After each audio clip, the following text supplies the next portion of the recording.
change.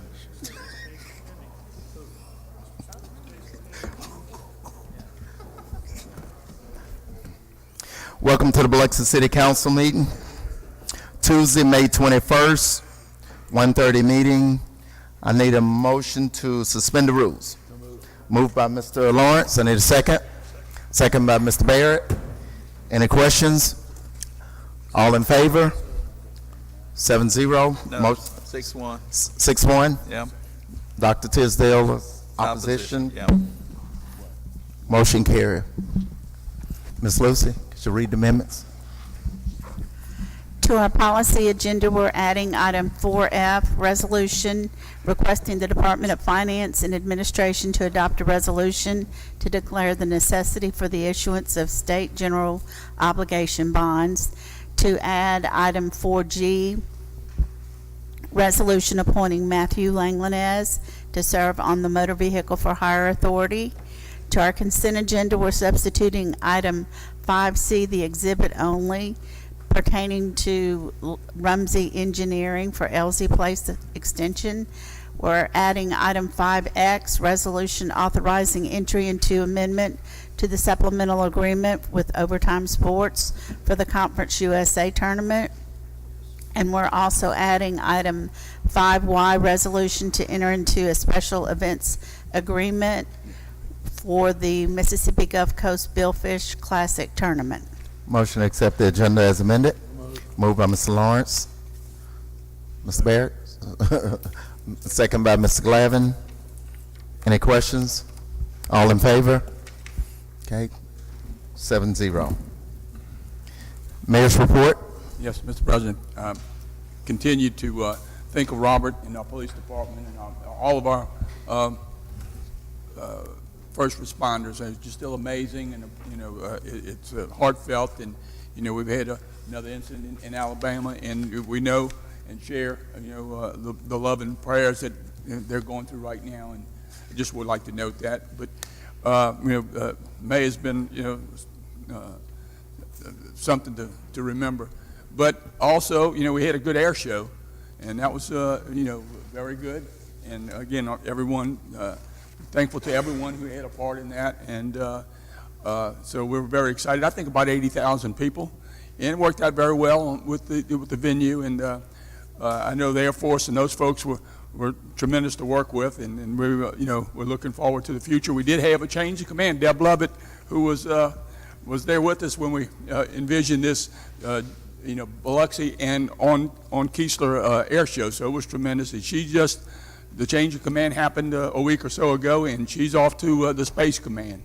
So a couple of noteworthy things to think of. But also, I think last Friday, a little bit hot, but we had a good time dancing in the street. That's Howard Avenue.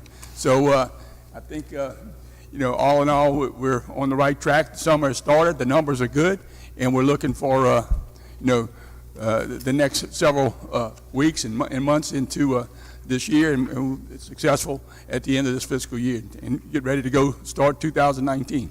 So that concludes my report, unless I missed something. All right. They said no. So anyway, that concludes my report. Thank you. All right. Thank you, Mayor. George? No departmental reports. Council report. George? We had a good time with the reunion at the Union, because most of y'all wasn't born. But we used to go in there and shoot pool, and they had 25-cent 7-ounce Gobles. Not too many people remember those. And it took us about 2 weeks to get up 50 cents so we could buy 2 beers, because it was 10 cents to shoot the game and 2 bits for the beer. That was a lot of money. Then he went back to the 406 in the back, and they had we have our sports book now. Well, we had one back then. Maybe it wasn't quite legal, but we did a lot of Times have changed. And they used to call the races through the building. So when you call a fairground, when they went off, they called the race. I mean, it's really actually pretty interesting. You think about it nowadays, not how high tech it was, but they did pretty good back then. So it turned out to be good. And Nicky Martina and them, the outpatient band, they did a good job. Checkmates. Now the outpatient. They lasted the 2 hours. It's pretty hot out there, but they lasted the 2 hours. They did quite well, That was fun. And when we left there, we went down to the Seafood Museum. They had the captain's party for the wooden boat show, and they had a lot of boats come down, a lot of people from Louisiana, and they love coming down there. And the boat show was Saturday and Sunday. They had a nice crowd. But those are good things that going on in the city of Biloxi, and people really enjoy that.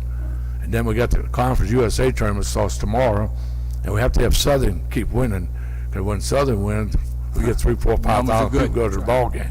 So they got to get on a roll. Here the last few weeks they haven't been doing well, they've been 1 and 2s, but they still got a shot at it. They're number 2 seed, so you need to have them. I'm kind of like Fofo. Hate to, it's hard to agree with Fofo sometimes.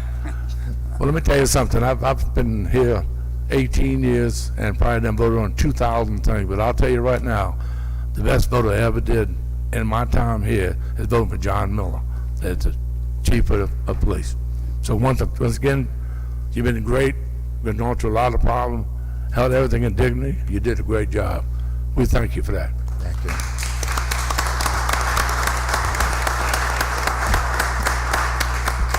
George, allow me to cut in on your time a little bit. I wanted, when you mentioned the union and the reunion at the union, we were at a fundraiser for the Infinity, and it was Fred Hayes was asked about growing up in Biloxi, and we remember, you and I remember those days. But he related that he was born in 1933, and at the time I think Biloxi was about 14,000 people. He said all of that changed in World War II. When it came along, there were 100,000 people at Keesler. Now, can you imagine that, And he said he had a paper route, did all his, duties as a child, and his mother and dad would let him go spend on payday all day at the Union Bar, because all the pool sharks from New Orleans were trying to take all the soldiers' money. And, so that they had some world-class pool games. They had 20 pool tables in there. So it was really, relating those stories was very fun. So I thank you for that. Yeah, let me tell you something else. Keesler came in June of 41. I was born in July of 41. And when they first come out there, it was all tents. And when they got modern, the bottom part was wood and the top was the tent. And they always thought it was upgraded pretty good. Then now they got these beautiful buildings, and back then they had a ton of people. Thank you. Y'all on top of that? Ms. Newman? Yes, amen in regards to John Miller, George Lawrence. And also, I hate that I missed the reunion at the Union. I missed the big party. I saw all the pictures, but I was in Nashville with Gulf Coast Business Council, learning how Nashville went from a dying city to now #1 in the nation. So I look forward to discussing those key points I learned from Nashville with you, Mayor, and that's it. All right. Thank you, Ms. Newman. Mr. Deming? All right. Dr. Tisdale? Yes, several things. First of all, Chief Miller, I just want to echo what we've already heard today. Also, someone at First Baptist Church mentioned Captain Philip Kincaid with the Gulfport PD and Captain Teddy Rose with the Sheriff's Department for, I guess, planning the parking and the processional as it left First Baptist Church. And I was told that freed your gentlemen and ladies, freed them up quite a bit to do things and to be respectful. So I just wanted that noted. I think that's accurate. I do appreciate Tommy Murphy, who's with Mississippi Power, and Mike Leonard meeting with me earlier this week to compare some notes on tree trimming to keep the power lines clear, because I've gotten some calls. Some of my colleagues here on this side of the table may have gotten some calls. Just a couple of points to review. The power company, or any utility company for that matter, is in this instance permitted to cut limbs so that it provides 10 feet of clearance from the lines, and that the city arborist can be invited on site for consults with the contractor that's hired by Mississippi Power. The city really has no jurisdiction over the trimming, and the trimming is done on a 4-year cycle. The city receives about 6 months notice prior to start the trimming, and they're willing, Mississippi Power Company representatives are willing to meet with constituents if any of the councilmen or the mayor want to have a city meeting, a citywide meeting, or a ward meeting. And the purpose, of course, is to minimize power outages and increase public safety. Underground power lines would be a great solution. Unfortunately, it is so costly. Nobody here unless you're a pool shark at the Union, could afford to do that. I do have a question, and that is a statement more or less, and that is I would like for us to continue. I want to keep pushing to proactively look for ways to resolve or minimize the homeless challenge that we face. And toward that end, I would appreciate it if we could have a council report maybe for the last council meeting in June, which would be June 18th, I think, dealing with the homeless, the number of and I'll get you a list of these later, the number of incidents involving homeless persons, the number of arrests, number of overnight stays in jail, number of court appearances, number and the amount of fines levied, and the number and amount of fines collected for the past 12 months, broken down by month. So I'll as I said, I'll get that, Mr. Mayor, I'll get that to your staff so they know what I'm looking for in that report. Also, I'd expressed some concerns at budget time about the sound system here, and particularly with videotaping and the fact that our minutes are audibly recorded. We looking to do anything in next year's budget or something? I'm afraid it's going to crap out, and then we're going to be up the creek in the middle of something here. So if somebody would, if nothing else, note that for the budget, but if we can move on this faster, that'd be terrific. I understand that actually part of the system was upgraded years ago, and part of it was never updated, so there are some issues. The air conditioner, I don't see Sherry Bell out there, but I think they have a technician out there working today on the air conditioning unit.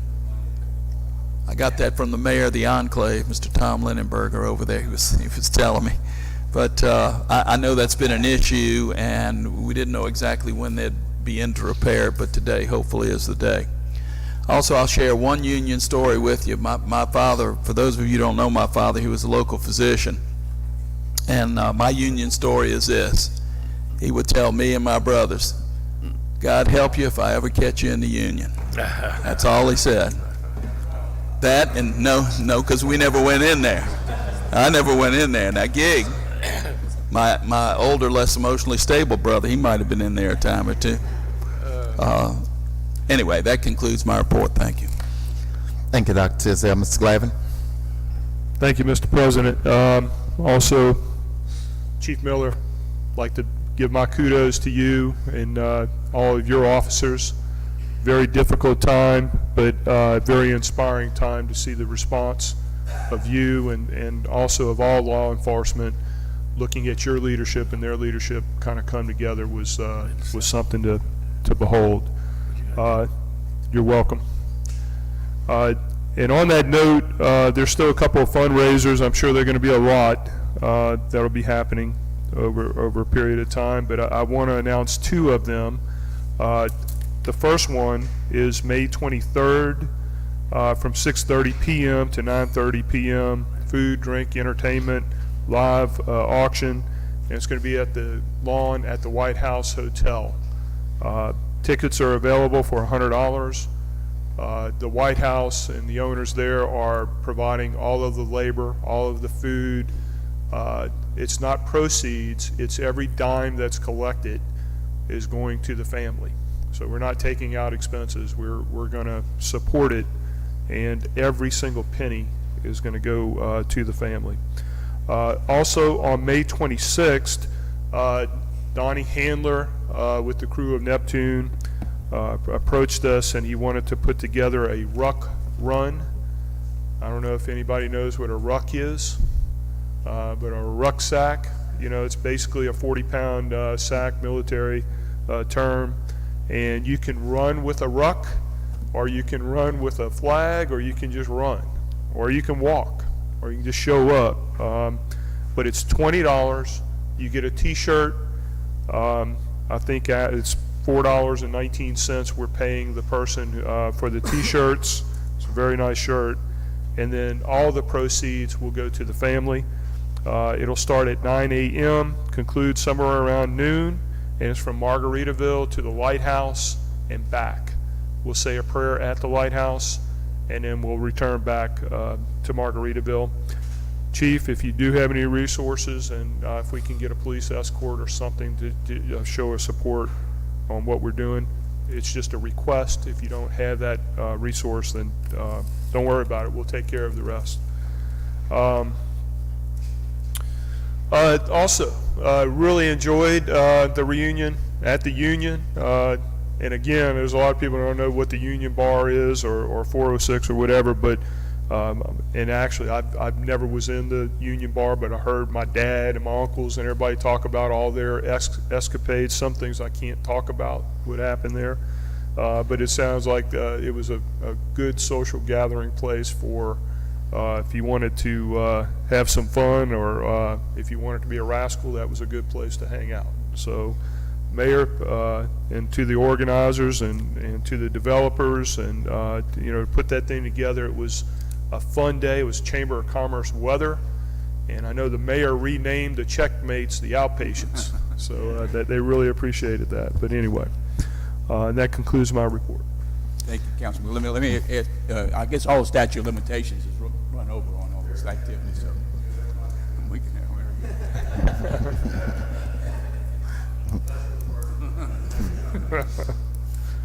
Thank you, Mr. I'm sorry, I got one more thing I left out. On the agenda today, there's an appointment to the motor vehicle for hire, and I'm going to just take the liberty to recognize him during my report. Mr. Matthew Langlanez, he's sitting right over here, and he's also been a great friend, a great business person, and just somebody in the community that you can really depend on and be proud of. And I'm sure you'll kind of go through with flying colors today, Matthew. Son of a former councilman, and he's actually the reigning king of Neptune. So there you go, another Neptunite here. So you're welcome. Thank you, Mr. Glavin. Mr. Barrett? Yeah, I have a couple things. I was unable to make the reunion. I was in Jackson. My wife teaches at St. Martin, and so we were up there watching them play in the state championship game, and they weren't able to win, but we were rooting to have a coast team win the state championship. But when I came home Saturday evening, I was in Ocean Springs, and I come across the bridge, and it was amazing. From the bridge all the way to a party at the Coliseum across the road at the beach for a graduation, and it was amazing. Everywhere you passed, it was packed.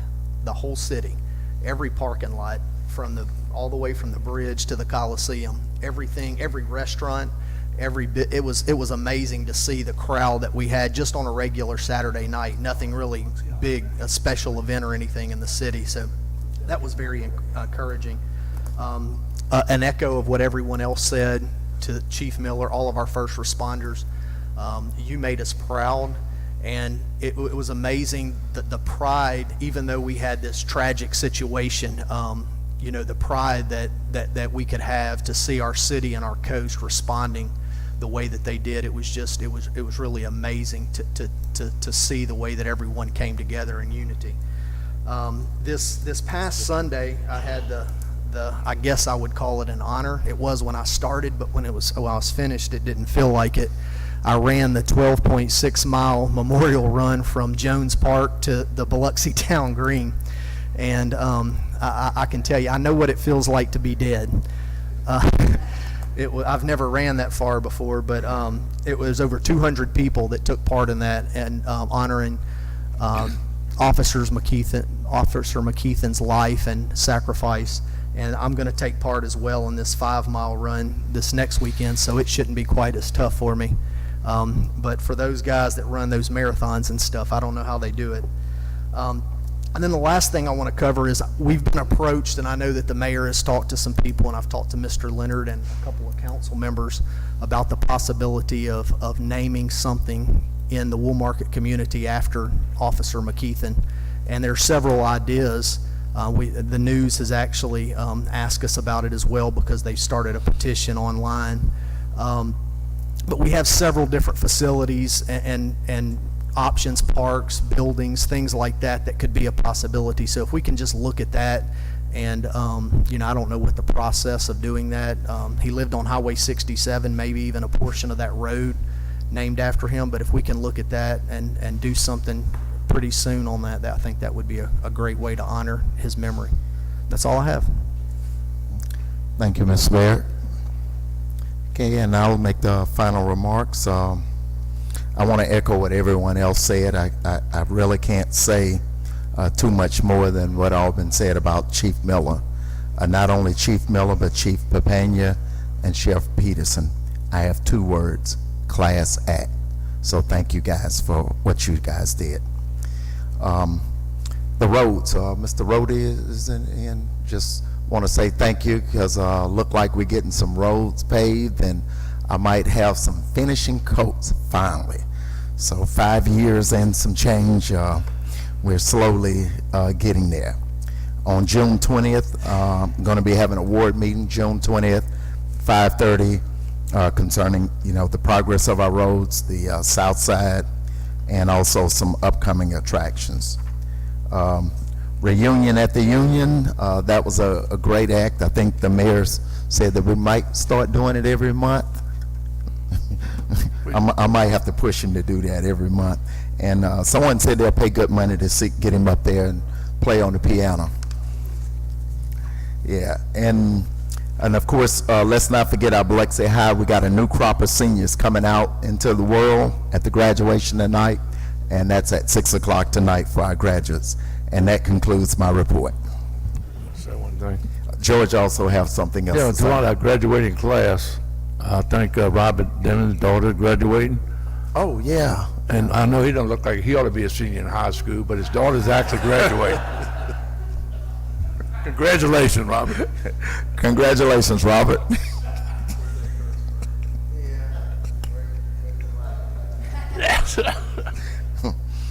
All right, well, that concludes our presentation agenda. We're going to move on to public agenda, citizen comments. Total of 45 minutes allotted, 3 minutes per person, and the 3 minutes will be strictly enforced each individual. Would anyone on my left would like to come up and say a few words? Anyone on my left? Yes, sir. Come on up. Please sign in. Give your name and address for the record. And your time will begin when you start talking.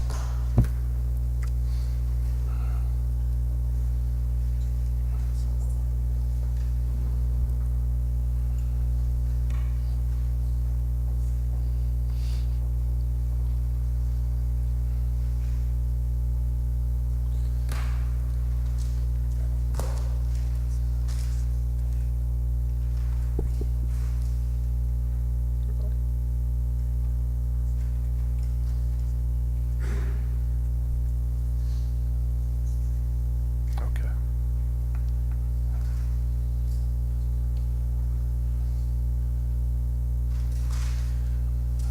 My name is Glenn Matina. I born and raised Biloxi. I live at 2422 Regency Drive. I'd like to thank the council for the opportunity to get in front of you guys. I'd like to thank the mayor and Mr. Leonard and everyone else for allowing me to get in front of you guys.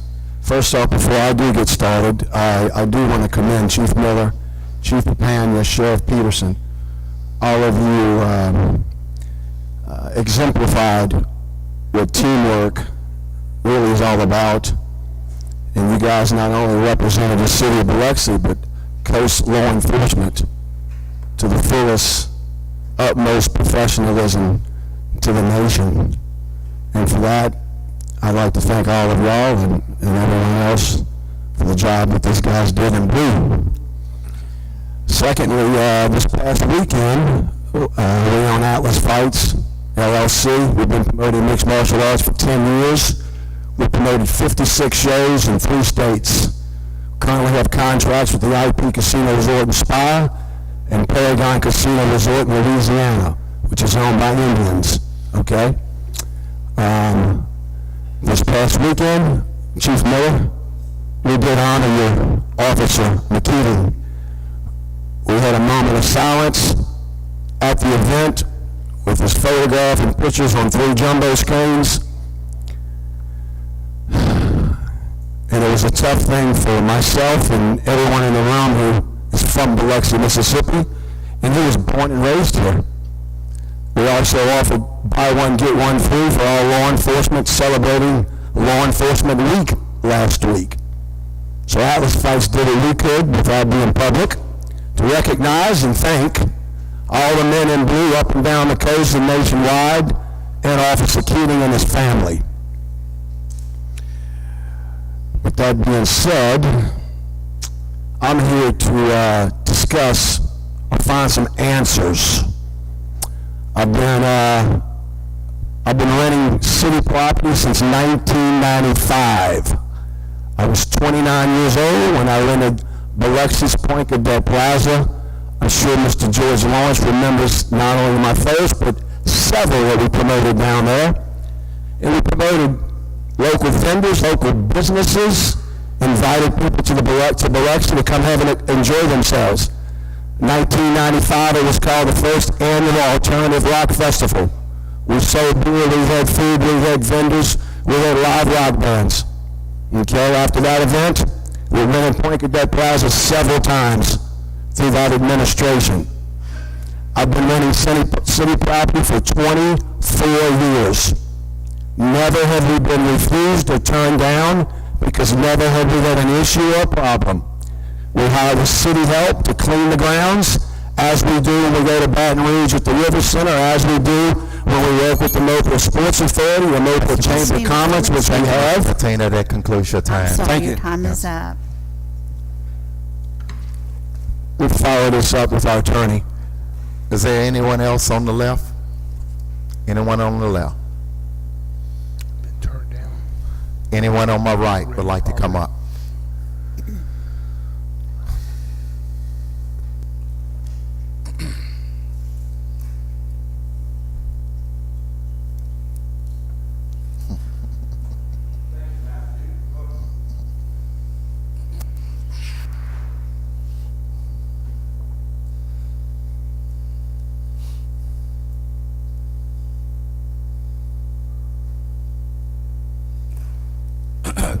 Good afternoon, everyone. My name is Matthew Langlanez. I reside at 2493 Castile Place in Biloxi. On the reunion, at the reunion, before I start, I did miss it, but I apologize. But I think all the pool sharks went to Hugo's, and my Uncle Norman Duplain carried on that tradition. That's right. I think I learned a little bit too much at Hugo's. Today, I'm on the council's agenda to be appointed as the City of Biloxi's representative for the Motor Vehicle for Hire Association Authority. As some of you may know, I was the owner and operator of the Yellow Cab in the City of Biloxi from 2003 to 2011. During this time, I understood how important it was both for the city and county to have efficient taxi operations for both their citizens and tourists. I will use this experience to ensure all regulations regarding hire transportation to be held to their highest standards. It is imperative that we have knowledgeable people involved in these types of decisions, and I feel like my history and posture regarding the nomination would be in the best interest for everybody involved. So I thank you for your support. Thank you, Mr. Langlands. Anyone else on my right?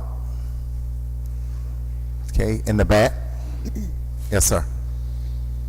So,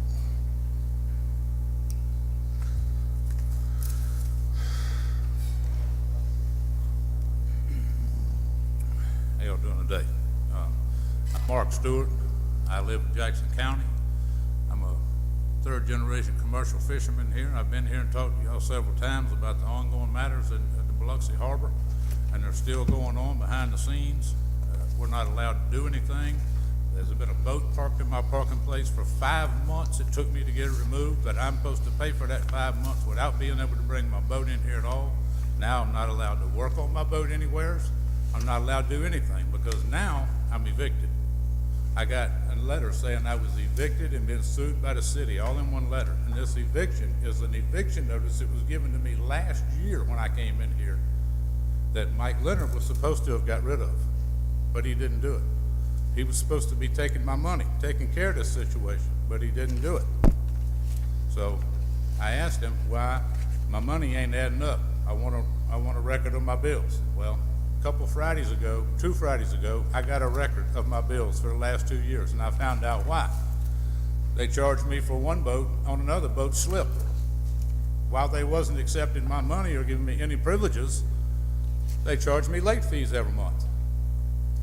I mean, they're pencil whipping me. And just the other day, I was told why my payments aren't adding up, and I'm steadily being late on my fees and my payments when I know I was right. I paid in November 7th, and I was paid through the end of the year. But at the end of the year, I was told I owed $700 something. I said, I'm not paying it. I don't owe it. Show me the receipts. Show me the paperwork. 2 Fridays ago, I got the paperwork at the same time I was told I was evicted. This isn't right. But everybody thinks it's right. Mike Leonard thinks it's right. Apparently, Mayor, Mr. Abide over here, he's felt kindly to sue me, and for whatever the amount is for the city suing me, he's obliged to charge me 25% of that for his fees on top of it. How is this right? How can it keep going on? How can people keep cussing me, cussing my son, cussing anybody that works for me or talks to me? They come to face and confronted and cussed out. Harbor Master flipped my son off to his face the other day at the Golden Nugget, cursing, carrying on. Go down, Mike tells me, go down to the harbor, talk to the harbor masters. They're not there at the back harbor. They're continually not there. I've told him this many, many times. Just ignoring it like it's not happening. Well, when we're asked, where you been? None of your effing business. And Mike told me it's none of our business too, but I think it is, because we're paying for guards to be back there full time, and they're not there. And they're being let do whatever they want to do because it's all Larry's buddies hired down there. And anybody that knows me or associates with me, they're cussing us out, and this is being allowed.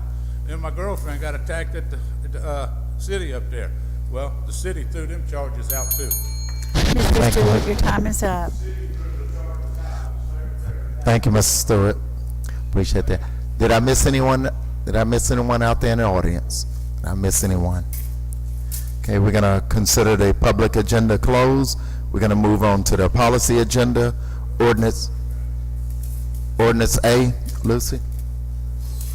Ordinance to amend section 233586 of the LDO to designate structures located upon 135 Seal Avenue and 308 Seal Avenue as City of Biloxi landmarks. I move it. Second. Moved by Mr. Lawrence, second by Dr. Tisdale. That's the first reading. Ordinance B.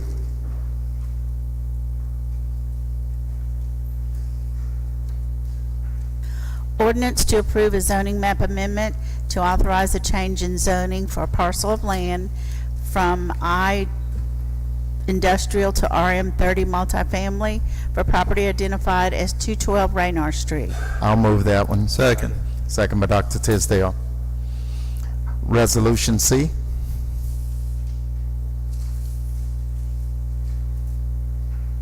Resolution to grant preliminary subdivision plat approval for a 5-lot residential subdivision submitted as Kaylee Cove subdivision identified at 398 Rosalie Maria Drive. Second. Moved by Ms. Newman, second by Dr. Tisdale. Any questions? With that being no questions, all in favor? Okay, 7-0, motion carried. Policy Agenda D, Ms. Lucy. Resolution to grant preliminary subdivision replat approval to accomplish 3 lots situated within Unger subdivision. Moved by Second. Ms. Newman, second by Dr. Tisdale. Any questions? That being none, all in favor? Okay, 7-0, motion carried. E, Ms. Lucy. Resolution authorizing settlement of 2013 and 14 tax assessment disputes with River Oak Corporation of Mississippi. I move it. I'll second it. Moved by Mr. Lawrence, second by Dr. Tisdale. Any questions?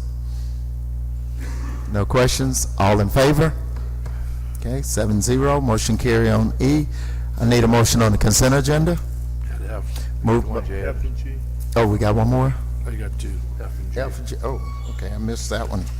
Okay, number F, Ms. Lucy. Yeah, it's the one- I got it, right here. Resolution requesting the Department of Finance and Administration to adopt a resolution to declare the necessity for the issuance of state general obligation bonds. So move it. Moved by Mr. Lawrence. I need a second. I'll second it. Second by Dr. Tisdale. Any questions? Yeah, I'd like to ask, Mr. Lennon, could you explain exactly what we're doing here? And where is this money coming from, and what's it gonna be spent on? First of all, the project the money is going to be spent on is the Keesler Gate outside project, which is the project to build the boulevard from Forest Avenue back to I-110. Secondly, the funding for that, which was promised by the governor a few years back, has come to us in 3 increments. The first 2 increments were $5 million twice, or $10 million total of BP money, of Restore Act money. Then there was a gap of a year. And now this year, rather than Restore Act money, the 3rd increment that was promised to us is coming to us as part of a general obligation bond being issued by the state, not by the city. This does not affect our borrowing, does not afford our debt. It's state money, and it'll come to us in one chunk, probably around December. Was there any particular reason they went to the state bond, which is, well, it don't cost us anything one way or the other, but why'd they change from the original thing with the BP money? They just did that? That we don't know. Okay. That's what they chose to do to give us the final $5 million. Isn't this supposed to be a total of like 30 million?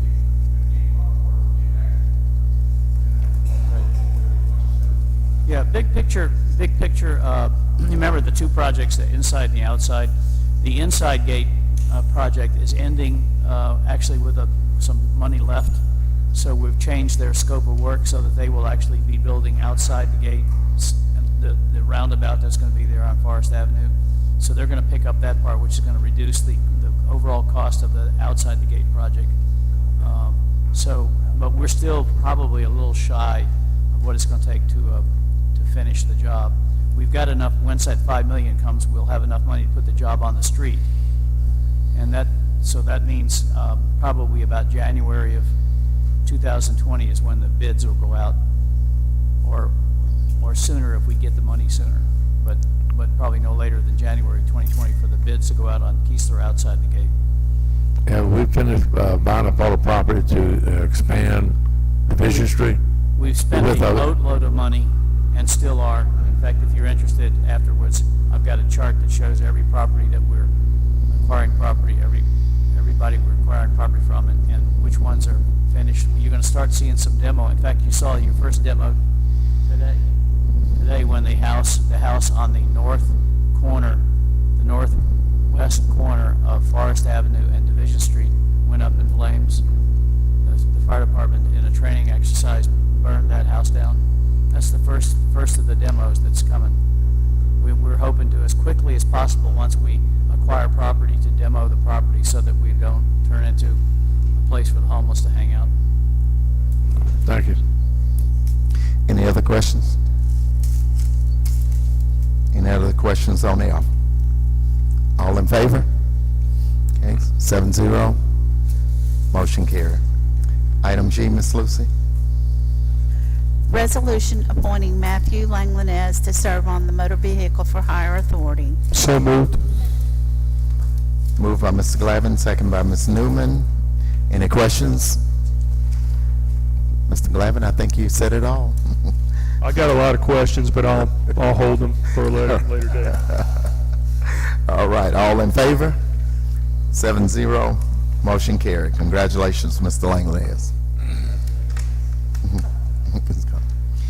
All right, I'm gonna move on to the consent agenda. I need a motion on it.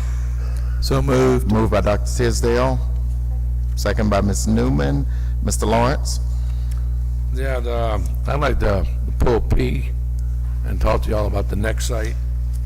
I think we spent 1 year with them already. I don't know exactly when they terminate the contract. Do we have the 1 year up, Mike? 1 year was up on the 30th of April, so we're into the 2nd year. The termination clause in this contract is pretty fuzzy.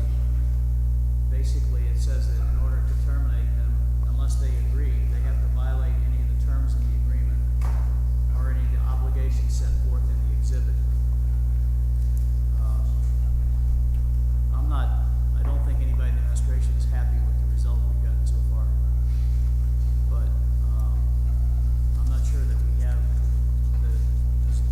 position to terminate the contract. Now, I think the case could be made that we cannot award the third year if we push them hard on the obligations. I look at one, Peter, I look at one item in their exhibit that says that Nexite will work with your organization, local property owners, and active commercial brokers in your market to determine the appropriate focus properties to position opportunities for developers. I had left in your box earlier today, I think most of you have it at your table, an example of the quarterly report we're getting from Nexite.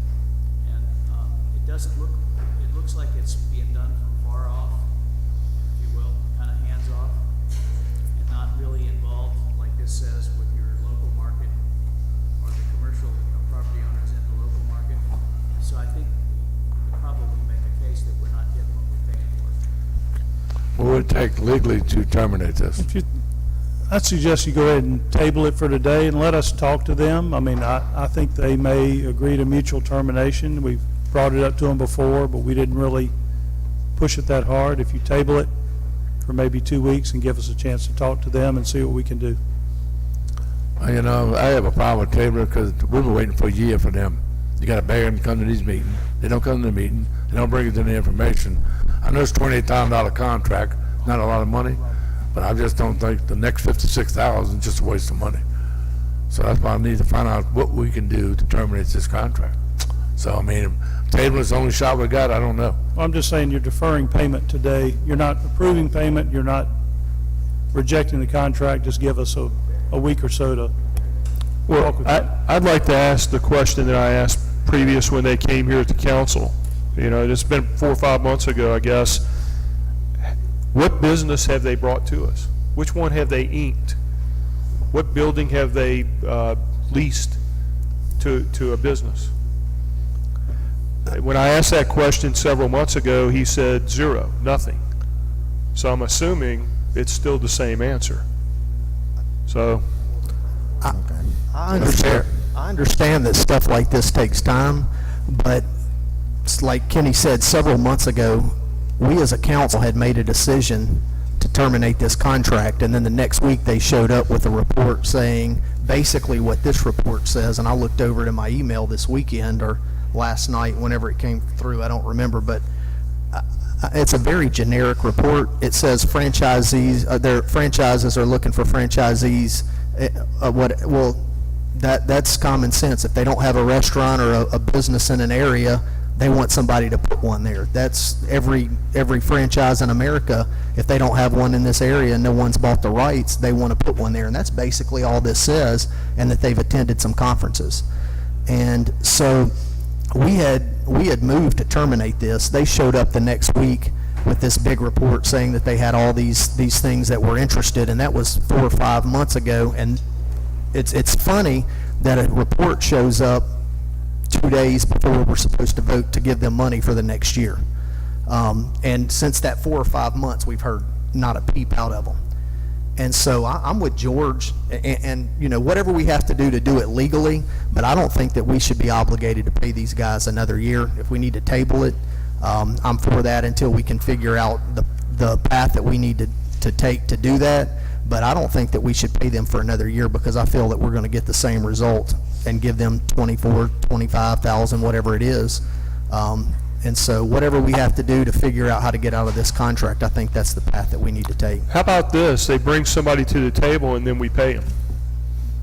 If they want to go out there and work, we've given them a full run at this thing. How about negotiate, hey, if you want to continue going forward, bring somebody to us and then you get paid. That's one of the That sounds things kind I was going to talk to them about. probably the better Give way me to do it. $25,000 a year. I'll bring you a business. I'm prepared to make a motion. Okay, Dr. There Tisdale? may be more discussion, but I just move that we table it, subject to call.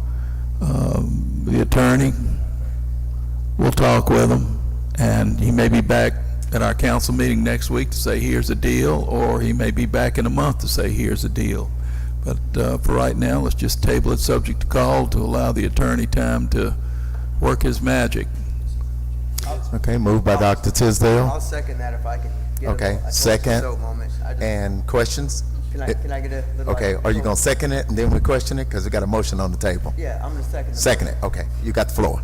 Thank you. I don't know if you remember when they came to the council and we talked about this, and I asked them how many other cities were they representing in deals like this, and they were gonna talk to Gulfport and some places in Florida. And I said, there's no way that you guys can focus on Biloxi. There's too many conflicts of interest. All you can do in that point is send out general information, and that's all we got, that's all they could do.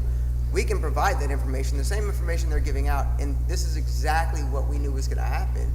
I don't know, I just felt like I had to get that out. You're one of those? One of those what? I told you so. Absolutely. This is $28,000 if I told you so. We could do, I mean, how much paving? Maybe not a lot of paving, but there's some paving we could have done with $28,000. It's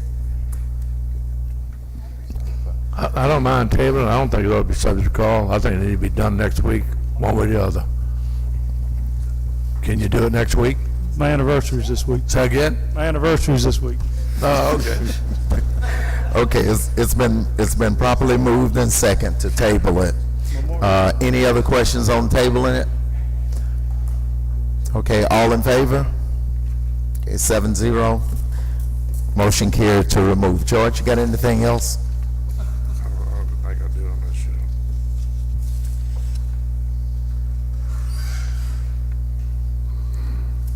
I talked to Mike Lennon about the Conference USA. I think they adjusted this thing, didn't you? Mike, we getting paid a fee? As you know, Councilman, this is our third year. The first year, we had great weather. Southern played all the way to the finals, and we made some money because we had paid to buy tickets. Last year, we had a really bad year, had terrible weather. Hardly anybody went to a lot of the games, and we didn't make any money when it was all said and done. So we said this year, since we have this option, why don't you just pay us a fixed fee? We don't care if anybody shows up or not, whether the games get rained out or not, we get paid. So that's the arrangement that we proposed. So you got locked in money, no matter what happened? It looks like they're going to have at least good weather in the start. And as you know, the Conference USA tournament starts tomorrow, so encourage everybody to go out and We gotta play have, baseball. like you said, the first year, Southern lost the first game, so they want to play in 6 games. That was the thing, the first year, that was awesome. I like it. Okay, Ms. Newman? Okay, Mr. Deming? on T, $120,000 for software licensing. I'm sure if it's something to continue licensing for like every cop car and every building, $120,000 for software licensing. Just help me reconcile that with. These are some shocking numbers, but you'll remember when we started the budget year, what we did was, because we wanted to know what software was costing us, and it was basically squirreled away, I hate to use that term, and support and contract support. It was squirreled away in everybody's individual department budgets, and we pulled together all of the IT budget items, line items that we could, and we put them under admin, under the IT. So IT had to sign off on everything. That was $469,000 that we pulled from all the department budgets. Well, since then, we've transferred another $207,000 from the department budgets from other line items where software had been paid in the past. So we're sitting at $677,000. We've spent $654 so far, so we're sitting there with $22,000 to make the rest of the year. And we have invoices, or know we have invoices coming for another $119,000. So, you know, we're at the point now where if nothing else happens the rest of the year, we're gonna know now it costs us about $770,000 in software to run this city. Now, very little of that is new. It's essentially all the same software we've always had, or it could be the same software with an increase in cost this year. Very little of it's new. A great deal of it is our high-tech police department. They are, if you spend some time with them, they've got the best of the best that we can find for them. And I mean, they've got an awful lot of that software is police department software. But at least I will go into the new budget this next year knowing that we need to put $700,000 into software. Before, it was scattered all through the different department budgets. Let me add one thing about I've got a list I'm happy to share with you, every single software. since I came from that business in my previous life, that whole complexion of software and support and upgrades and backup and those kinds of items have changed. Moving away, in a lot of ways, you would think when I would sell software to an organization or a company, or you'd look at how many computers and how many seats, and establish a cost for if you sold $1 million worth of software, you're looking at probably 18% of that to keep it ongoing. That all has changed over the course of time, getting into what you do on premises, what you do in the cloud, and the actual size of your operation, your budget. And that's how it's priced now, or fee for service. So the more transactions you do, the more it's going to cost you. So that's the way the business is going. Now, I agree with Councilman Deming that it seems obscene what we do. And, we're in the middle of looking at what we do. And that's extraordinary. But we do have an extraordinary number of pieces of technology, and hopefully the integration will be able to reduce a number of things we do, sharing information between the records and courts and different operations. So, but that, it aches me to see that much money go to a number of three primary vendors. But we're in a digital world now, and a lot of things that we do, not on premises, it changes what we need to do on a daily basis. So we're at somebody's mercy at this point in time, but you can trust that we're going to be looking at what we can do for that's a huge amount of money.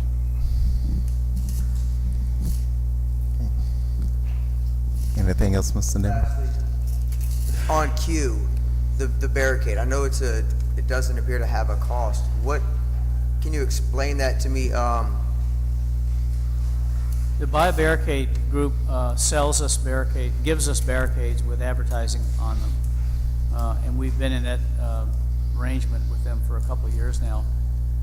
I asked earlier today, and I don't have an answer, but I think we have about 2 dozen or 3 dozen barricade increments that we've gotten for free, and they all have advertising on them. So that's an opportunity for us to. It's not going to be a big number, but they're free, and they have advertising on them. So, we're just asking to stay in that business with them. Okay, I mean, we have like wasn't costing us anything. we have like 800 barricades, so Right. this is just a drop in the bucket. But at least it's 2 or 3 dozen that are free. Okay, thank you.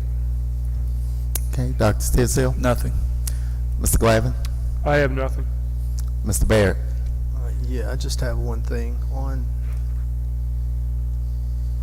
Sorry, let me get back to it.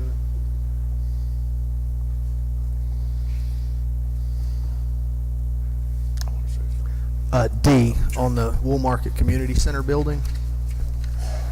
I looked through and I'm sure it's in there, but what is the, I see there's a $400 fine per day if it's not completed by the due date or whatever. What is that due date? How long do they have time? A period of performance.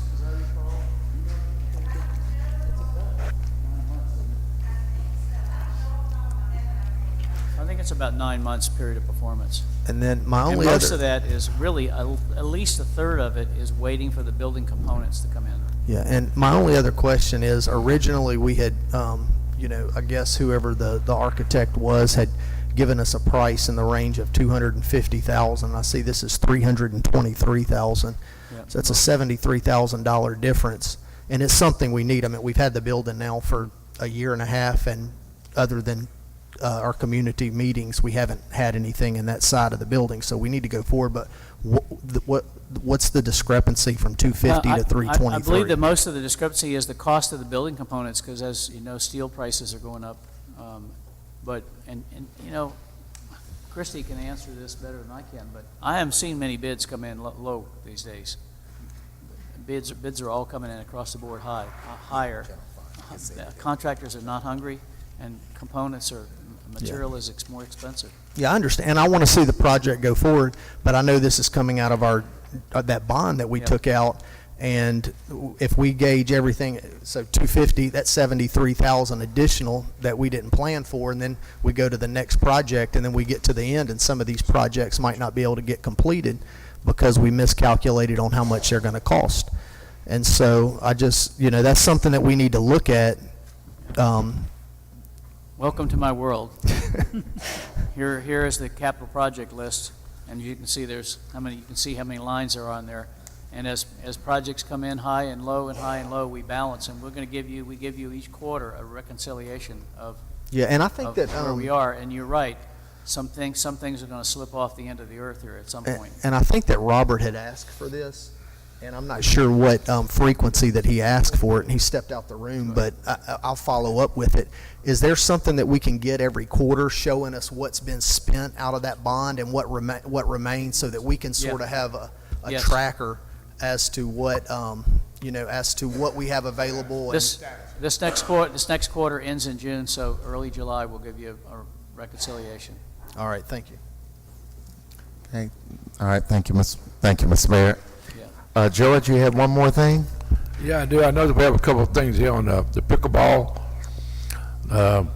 Saturday, we went out there, they had a little ribbon cutting at the course again. And I tell you what, there must have been 90, 100 people out there. That sport is taking off. So I don't know what we need to do. All them fields belong to us. I talked to We've got Tom. the king of pickle here today. Yeah, I tell you what, it's unbelievable. These people are excited, and they're 106 years old, they still want to play. They kind of like the band. But I just think we got, the thing is a sport that just anybody from 50 to 80 can play. Yeah, I would And say it's just taking over, taking for off. every dollar they've asked the city for, they've come up with $1 on their own. Well, I just noticed, they look like there's so many of them, they need restrooms, and they need some kind of pavilion right there. I don't know if we had looked into adding anything to that. The little huts and everything way by the fence, way away from them. But they put portalettes and everything out there, but it looked like they need to maybe look at putting some type of small bathroom in a pavilion or something like that. That's a lot of people out there, and I think they play 2 or 3 times a week. I'm not sure. Maybe you could explain that to us, huh? How many? Every day. So I just think it's something that, The porta potty in the little building, or what they call is the pickle pot. I was thrilled to be invited to cut the ribbon at the pickle pot. well, it's time to upgrade it. But I just think that's something we need to look at, like for next year's budget, that we need to put something there. I'm not sure if you're planning on expanding the courts, there's so many people playing. It's just a couple things you need to look at, but you need a pavilion out there. All right. Okay, well, with that being said, I have nothing else. Going to call for the question on the consent agenda. All in favor? Okay, 6-0. Note that Mr. Deming is out. Motion carried. Okay, code enforcement.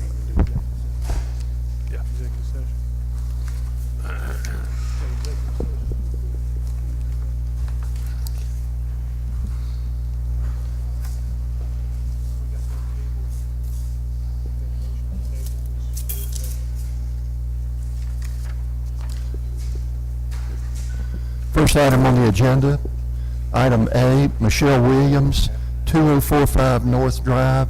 This property is still in violation.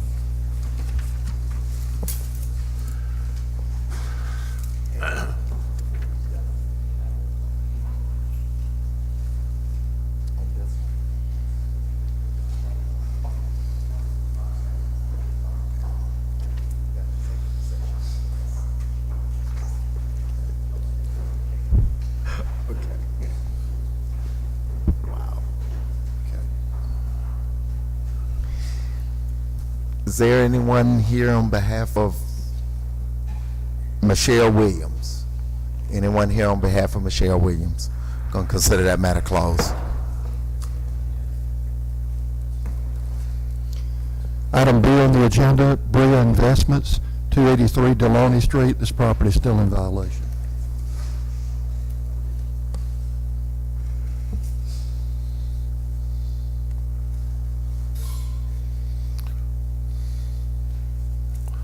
give him a 30-day extension, nothing was done?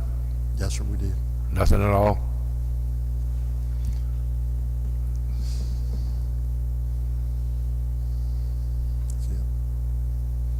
Anyone here on behalf of Bria Investments? Anyone here on behalf of Bria Investments? We'll consider that matter closed.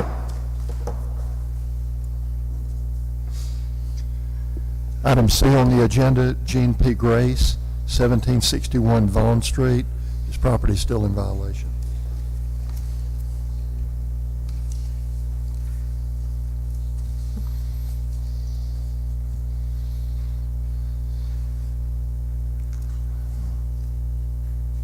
That's another one gave 30 days to. Jerry, they didn't do anything, Yes, no, contact sir. you, nothing?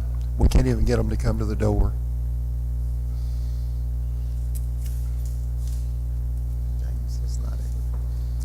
Anyone here to speak on behalf of Gene P. Grace? Anyone here to speak on behalf of Gene P. Grace? We'll consider that matter closed.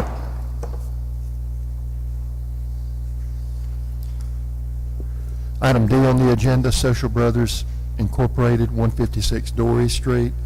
This property is still in violation.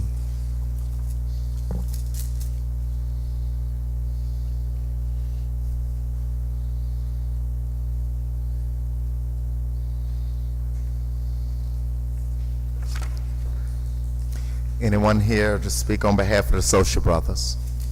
Anyone here to speak on behalf of the Social Brothers? Consider that matter closed. Okay, Mr. Creel, Mr. Deming had a question, I believe. I do. I've got a couple questions, just more so about the process.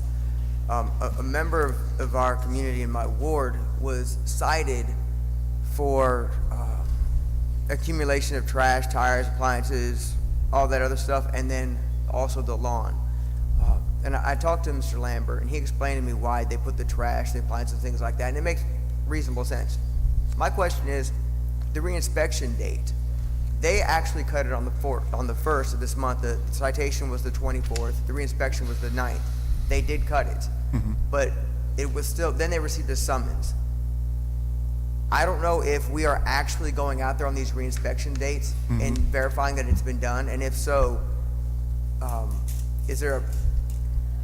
are the summonses being automatically sent, or are they being sent after the reinspection date? They're sent after the reinspection date. The inspectors go out to check the property on the date that's scheduled, and if it hasn't been done at the time they go out there, then the next step is to write a citation. Well, I can validate that this one actually was addressed prior to that citation date, and when I talked to the resident, what we feel would be appropriate is if there's a number or an address, some way to communicate with the code office so the person can contact either the enforcement officer or your department to verify that action has been taken, regardless of whether there's that date on there, just so they can ensure that it's been noticed that they did do what they're supposed to do. Well, the inspector's number is there on the notice, and his name is on there.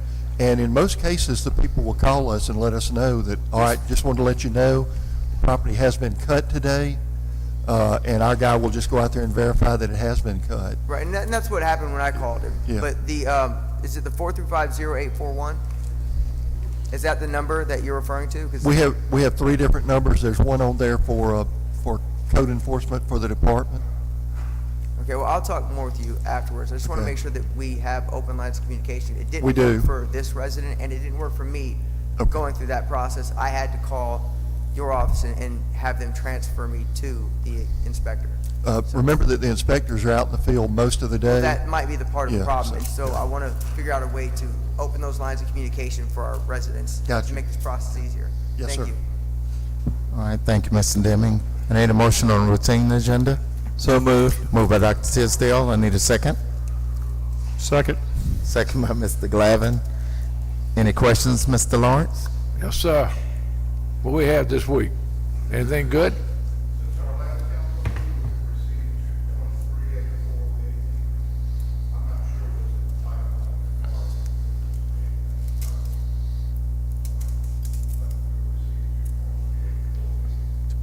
All right, that's good. Good week. Good week. Okay. Any other questions by the council members? Okay, call for the question. All in favor of the routine agenda? 7-0. Motion carry. Okay, I've been asked by attorney, we have to go into executive session. So I'm gonna Suspend. need a motion to go into the Suspend. closed session for the purpose of examining the necessity to go into executive session to discuss the potential leasing of city property, potential litigation, Secretary of State. I need a move by Mr. Lawrence. I need a second. Second. Second by Mr. Glavin. I need motion to reconvene in an open meet. Wait. Oh, vote on it. All right. All in favor? 6-1. Deming, saying it. All right. Now I need a motion to reconvene into open meeting. So moved. Moved by Mr. Lawrence. Second. Second by Mr. Glavin. Any questions? All in favor? Same number, 6-1. And I need a motion to go into executive session. So moved. Moved by Mr. Lawrence, and I need a second by Mr. Glavin.